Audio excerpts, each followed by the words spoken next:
Ингээд дээрх төрийн байгуулалтын байнгын орооны санал хураалттай холбоотойгоор улсын хурлын гишүүдийн дунд зөрчил үүсэж ерөнхий сайдыг дэмжиж байгаа талын гишүүд болон ардчилсан намын гишүүд чуулганы хуралд оролцохгүй гэдгээ мэдэгдэж танхимыг орхиж гарсан. За гишүүдийн эрс хүрэхгүй байсан ч улсын хурлын дэд дарга Булган Туяа гишүүдийг танхимдаа орж ирэхийг шаардсан иргэдийн сэтгэлдлийг уншсаар байлаа. За санжжав баяр сайхан гэж хүн сайд нар чуулгандаа суугаач. Улсын хурлын дарагч та нарыг хуралдаа суу гэж бүтэн 2 цаг гаруй орилсоор байтал хоолоо сөөлөө гэсэн байна. За би бол их удаан ингэж орилох юм бол миний хоолоо бол арай барахгүй болж магадгүй шүү.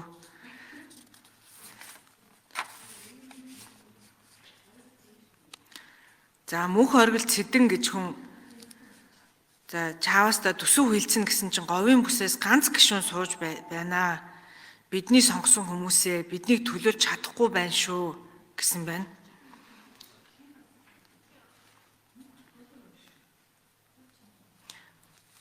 За говийн бүсээс манай мөнх баясгалан гишүүн ганцаараа чуулганы хуралдаанд сууж байгаа. За урьж байна гэж ажилдаа ирдэгч байх гэжтэй гэсэн байна. За би одоо бол маш найрсгаар урьж байгаа.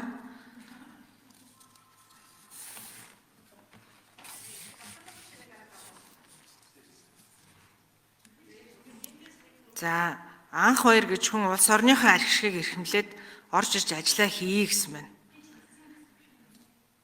За бишрэлт төгс гэж хүн сонгогдох гэж явдаг шиг хуралдаа суумаар байна гэж байна. За удахгүй ирэх сонгуул болно доо гэсэн байна. Болно доо гэд 3 цаг тавьсан байна. За яг одоо ардсан намын бүлэг хуралдаж байгаа юм байна.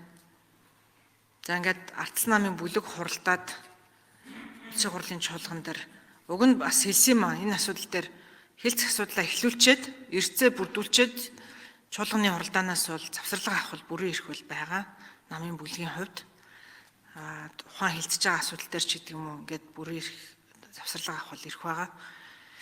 За тэгэхээр ардсан намын бүлэг одоо хуралдаж байгаа юм байна. Тэгээд орж ирэх бахаа гэж бодож байна.